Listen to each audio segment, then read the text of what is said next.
Nip Hussle, aka Go Get It, at the speed of a marathon, taking his time, going down the line to find peace of mind. The big homie. Yes, sir. TV superstar. Neighborhood star. Come on, man, you look good up here, man. Out, man. I like the new...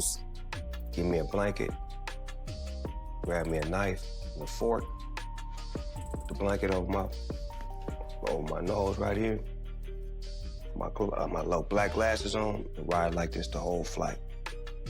Hoping one of them come with me so I could stab out everybody on this mother.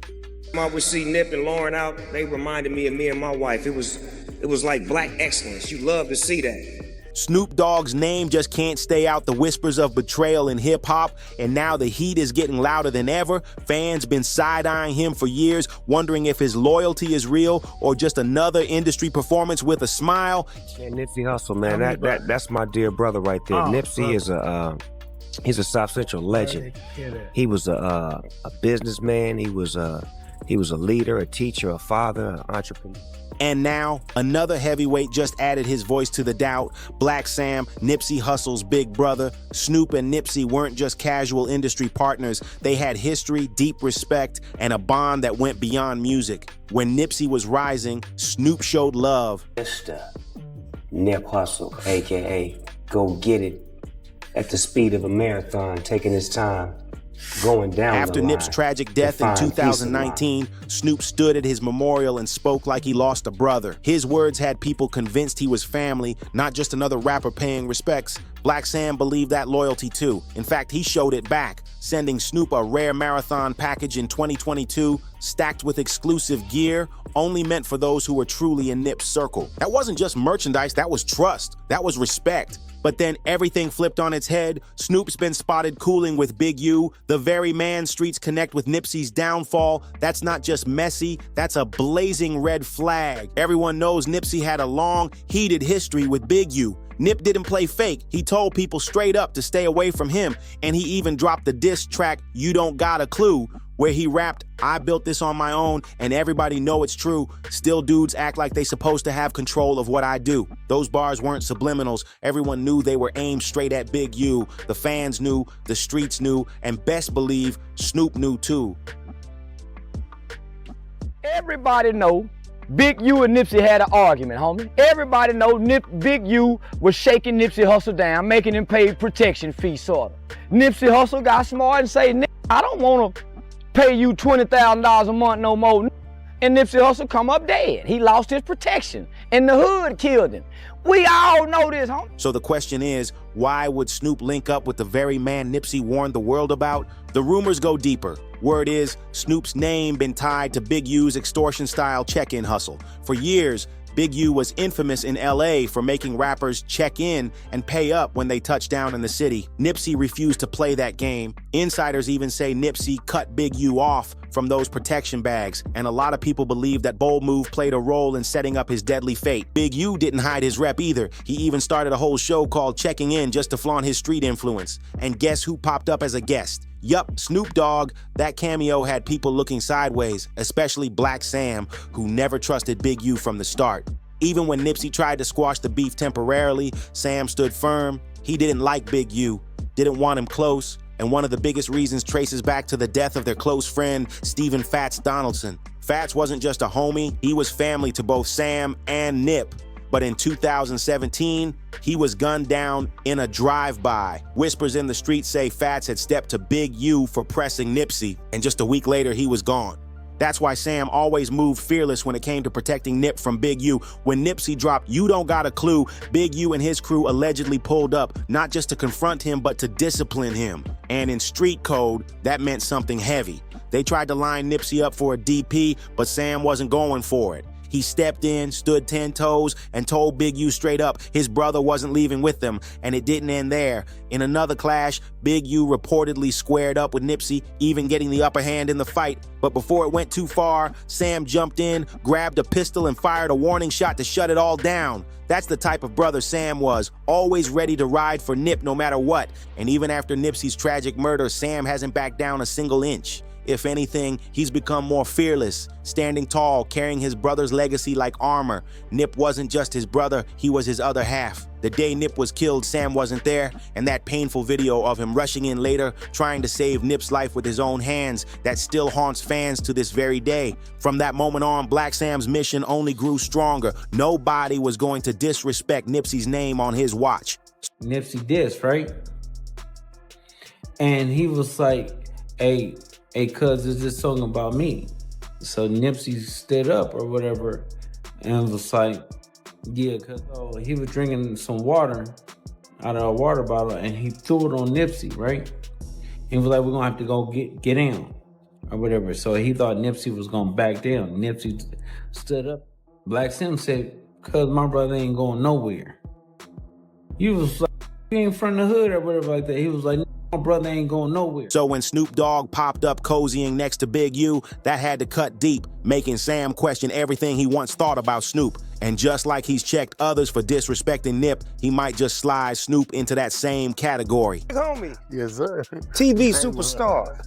Neighborhood star. Come on, man, you look good up here, man. I like the new... One example, at the grand opening of Marathon Burger, the restaurant Sam built to honor Nip, things got heated. Sam clashed with West Boulevard Crip rockstar 2800 in a wild exchange. Footage showed Sam making it crystal clear, if you weren't standing against the ones who disrespected Nip, you weren't welcome. You go, bro. Come on, come on, come on. He pressed until Rockstar backed off and walked away on the spot. Come on, bro. If the demonstrating for hustle, this is what I'm telling you. Don't come over here. Don't come over here trying to then guess what? Go do something and come back. And it didn't stop there. Sam also pressed Brick Baby, who's still tied to Eric Holder, the man who murdered Nipsey. Sam let him know plain and simple, if you're staying cool with Nip's enemies, then you're standing against Nip himself. That excuse wasn't going to fly. Brick Baby later tried to explain that he didn't condone Holder's actions, but he still kept him as a friend because Holder once saved his life. But here's where it gets even wilder.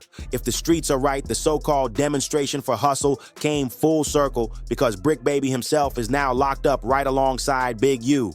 Meanwhile, Sam has dropped hints more than once that Big U might have had a hand in Nipsey's death. During an interview with Big Boy, Sam spoke carefully about the heavy politics swirling behind the scenes. He even pointed out how trouble started when Nipsey brought DJ Khaled to the hood for the Higher collab with John Legend. So had DJ Khaled in the hood and Hustle frontline that, and you know, we felt like certain people didn't like that. According to Street Talk, the second Big U caught wind of that shoot, he allegedly sent a squad of Rollin 60s to press Nipsey. But Nip, being Nip, didn't fold. He stood tall, faced them head on, and refused to bow. Sam never dropped Big U's name directly, but everybody listening knew exactly who he was pointing at.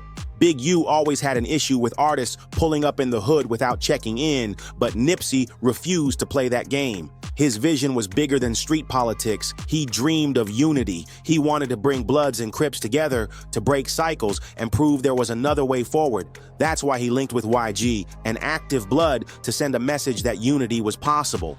But that message clashed with Big U's whole agenda, and it put Nipsey dead in the crosshairs. Sam standing firm against a crew as notorious as the Rollin 60s, the same gang tied to Nipsey's death, took insane courage, and instead of folding, Sam doubled down. He's still out here carrying Nipsey's name, pushing their mission harder than ever. Meanwhile, Snoop Dogg's loyalty is looking shaky once again, almost like deja vu. Remember, the same questions swirled back in the Tupac era. For years, people branded Snoop as a betrayer when it came to Pac, and Pac himself even called him out before his death. History don't lie, and one of Snoop's biggest stains has always been his link to Big Dre, a man allegedly tied to Tupac's murder. Some folks say Orlando Anderson pulled the trigger, but plenty of others believe it was Big Dre who actually did the shooting. And what did Snoop do after Pac's death? He worked with him. Big Dre dropped a label project called Hard White featuring names like Warren G and MC8, and yes, Snoop Dogg. Fans were outraged. How did Dre even get the budget to land those names? And more importantly, why would Snoop align himself with someone possibly connected to Pac's killing? For many, that sealed the deal. Snoop's loyalty to Pac was nothing but a myth. And now, fast forward, he's pulling the same play with Nipsey, still maintaining ties with the very man Nipsey opposed, then popping up front and center after Nip's murder, giving heartfelt tributes and speeches to the streets. To a lot of people, that felt straight up hypocritical. It's the same cycle we saw with Tupac. Once fans started dragging him for shady moves, Snoop flipped the script. Suddenly, every interview was loaded with praise for Pac, like they'd been brothers in arms until the end. But to fans, it looked like nothing but damage control, a desperate way to clean up the questionable alliances he made after Pac's death. The problem is, even while praising Pac, Snoop couldn't keep his own story straight. He got caught bending facts, even flat out lying. One of the most famous, Snoop once claimed Pac was the very first person to ever hand him a blunt. At first, it sounds like a dope hip-hop moment. I finally got a chance to meet Pac in 1993 at a rap party for Poetic Justice in LA.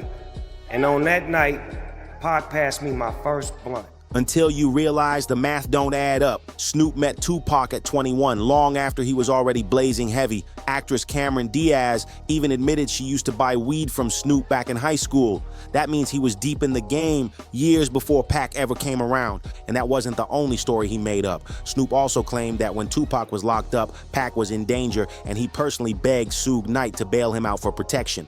But Napoleon from the Outlaws called cap on that. He said Pac was respected in prison, snapping pictures with inmates, never once saying he felt unsafe. Sure, Pac wanted out. Who wouldn't? But it had nothing to do with Snoop swooping in to save him. Was Tupac having issues when he was in prison? Because I know Snoop, he always say that he was hearing bad things, so he told Suge Knight to get him out. False narrative that I think Snoop was pushing.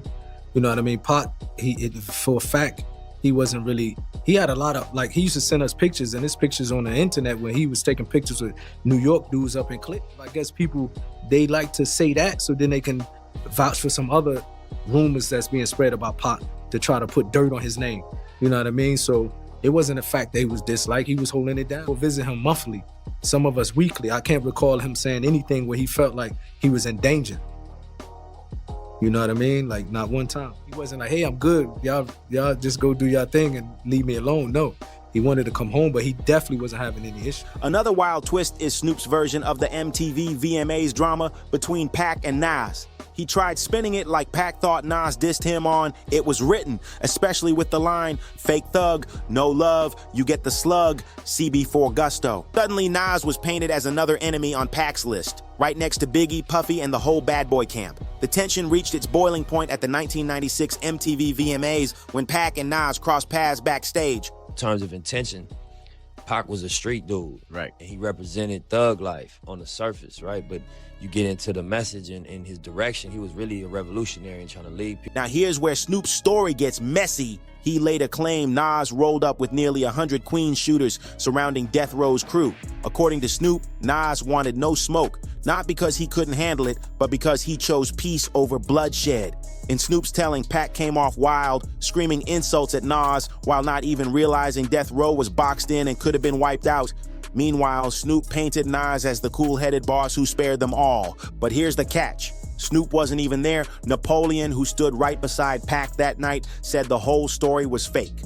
According to him, there was no screaming match. Instead, Pac and Nas actually showed mutual respect and squashed the tension on the spot. Pac even promised to edit Nas's name out of any future disses once he got back to LA. Tragically, he never lived long enough to make good on that vow. And just to make it crystal clear, Napoleon swore Snoop was nowhere in sight that night. Even Nas himself later confirmed Snoop got it wrong. But the contradictions don't stop there. In a later Big Boy TV interview, Snoop casually admitted he wasn't even a big fan of Pac's records. That revelation floored both Napoleon and Reggie Wright Jr., who saw it as yet another shady move. And maybe, just maybe, all these contradictions connect to a deeper truth. Maybe Snoop never really liked Pac at all. Insiders have long whispered that the friction started the moment Pac signed to Death Row. Before Pac, Snoop was the label's golden face, the star everyone looked at. But once Pac walked in, the spotlight shifted overnight. That jealousy, it only got louder, and the final straw came when Pac dropped his scathing anthem, Hit 'Em Up. By 1996, tension between Death Row and Bad Boy was already boiling.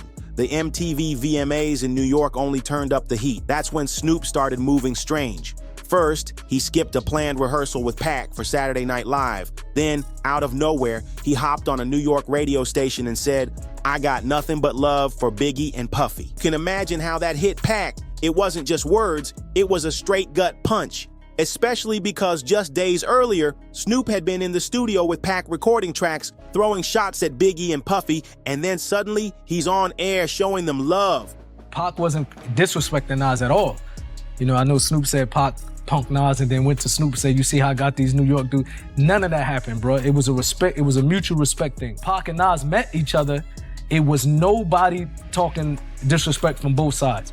Maybe the people behind Nas and the people behind Pac was mean mugging, saying certain things, but Pac and Nas handled it like real gentlemen. He was expressing his love for Hit 'Em Up. He was in the studio bopping his head. He was on the stage when Pac was performing it, singing the lyrics with him at the House of Blues. To Pac, that felt like betrayal in broad daylight. Tragically, Pac was murdered before they ever had the chance to sit down and fix it. Later, Snoop tried to explain himself, saying Pac just didn't understand that he never really hated Biggie. But to fans, that excuse didn't make sense. If he had nothing but love for Biggie, then why was he on records blasting him side by side with Pac? Why play both sides now? Looking back, people see a pattern. Yes, Snoop is still respected in hip-hop, no doubt. But more and more folks are questioning if that respect is fully deserved or if cracks in his loyalty were always hiding in plain sight. And if you made it this far, don't forget, smash that like button, drop your thoughts in the comments, and hit subscribe for more stories the culture just can't ignore. See you in the next one.